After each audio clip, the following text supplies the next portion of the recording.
Last year in 2024, I participated in the Forbes Under 30 Summit as an attendee.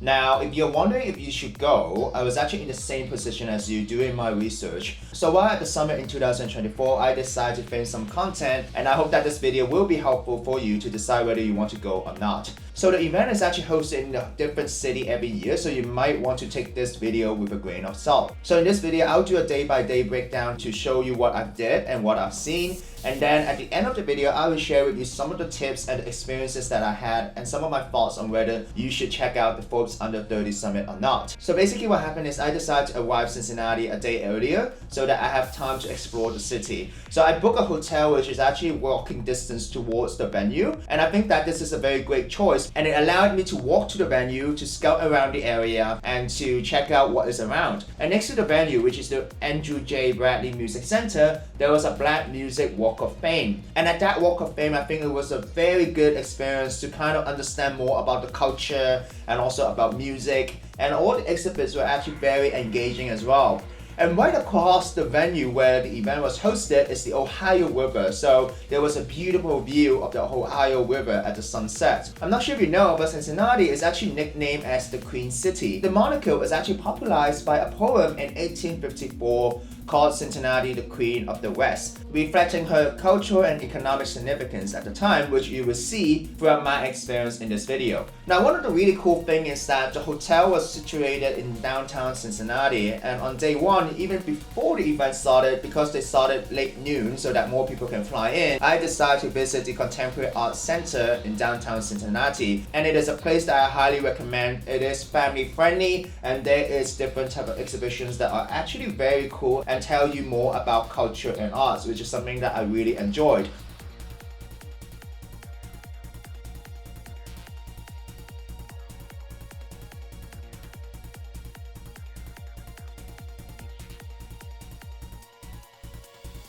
Now during the summit, Forbes actually offered free shuttle around supported areas. So there is a route that you can actually take these small shuttles. So usually these shuttles will go to the partner hotels, which I'll share later in the video. Now the Andrew J. Bradley Center, which hosted the summit, has two different areas. The first area is the indoor area, which hosts all the performances, the fireside chat, and basically the core of the summit. And then there's also an outdoor area with a beautiful grass pitch where they have the reception area. And during that time, I was able to get my badge, and I was also able to get a free water bottle that I can use throughout the summit. And at the same time, at the grass area, there's a place to do networking. So basically what you can do is you can book using the event app before the event and meet them at the networking area with a specific table number.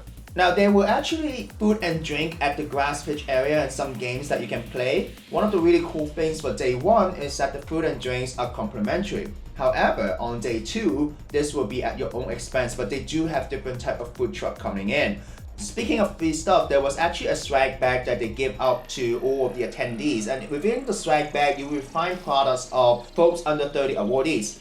And at the same time, around the area, there are some snacks like popcorn that are complimentary, and coffee as well inside the summit area. So on day one of the agenda, basically it was the opening ceremony, and we have wonderful performances. So at the opening ceremony, we have the representative from Forbes and also from Ohio to welcome everyone to the city and to the summit. Then we have Cincinnati local DJ Sandra, who kicked off the opening ceremony performances.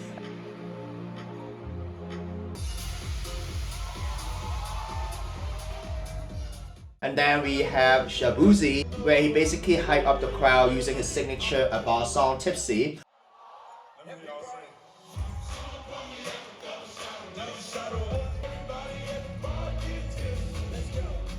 And also we have Metro Boomin, who closed the opening ceremony as one of the Forbes Under 30 awardees.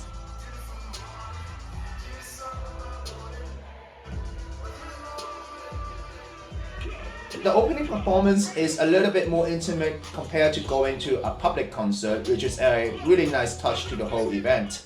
Now on day two, I won't detail all the speakers because you probably have access to the speakers and also the sharing on the Forbes website.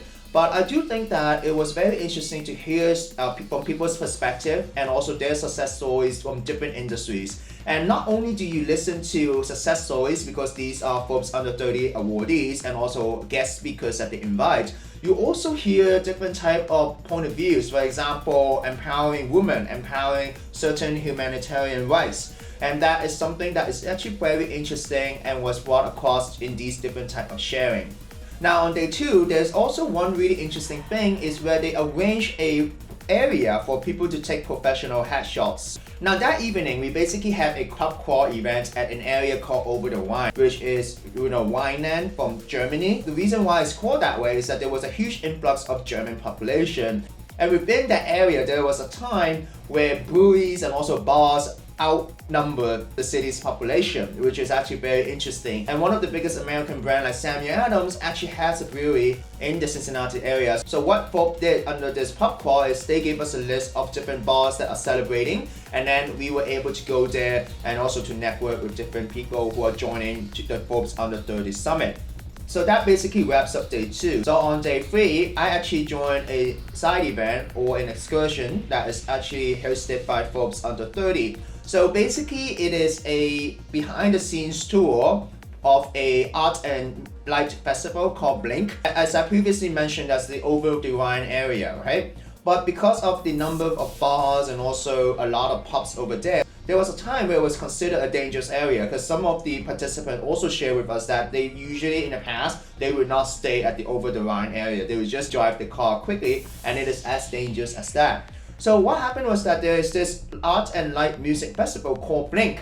And what they did is that they worked with the Cincinnati government to identify places where they can paint mural paintings. And by painting mural paintings, they were able to encourage tourism.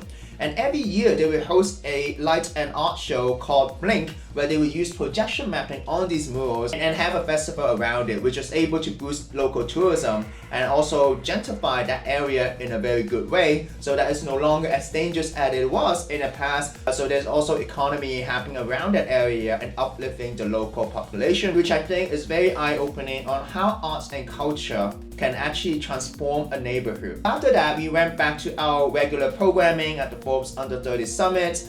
And then that evening, I had dinner with the Forbes Legacy Pass community. Now that's basically my whole experience from day -1 to day 1, day 2, and day 3. And here's some of my thoughts and tips. So one thing that you need to know if you're planning your trip is that the event offers discounted rates for hotels, but usually that would be announced closer to the event. So for me, what I did is I actually booked my hotel before they announced it. But I booked a hotel that is close to the venue, which is the Hilton Netherlands Hotel, which is one of the historic hotels and landmarks in Cincinnati, and they happen to also be a partner of the Forbes Under 30 Summit. So that's why you see Forbes Under 30 Summit presence around the area, and they also have that shuttle bus to the venue.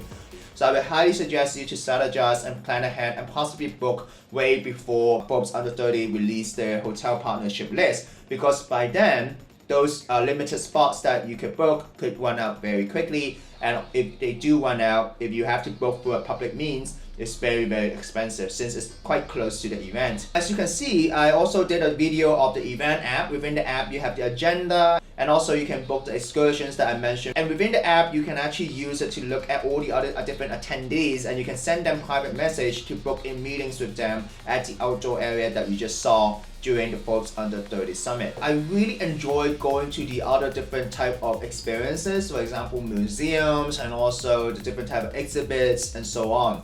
I think one of the beauties of visiting a city that you haven't been to before is that you can understand the culture, understand the people, and everything about the city, right? Try to plan your trip ahead because it is a very tight agenda. Try to find time out of the existing agenda to explore the city. And museums and tours are a great way to learn about the history and the culture. If you're going to 30 Under 30 Summit, one of the most important things is to build connections. So plan ahead, use the networking app, try to connect with people that you're interested in, and try to have that conversation with them in person. So basically, I had a very, very packed networking schedule during that time. There's also allocated time for networking. I basically used the whole networking time already and also added new other networking opportunities on top of the existing networking time. I think that's very important because it is only through these summits you can find people who are very passionate in what they're building.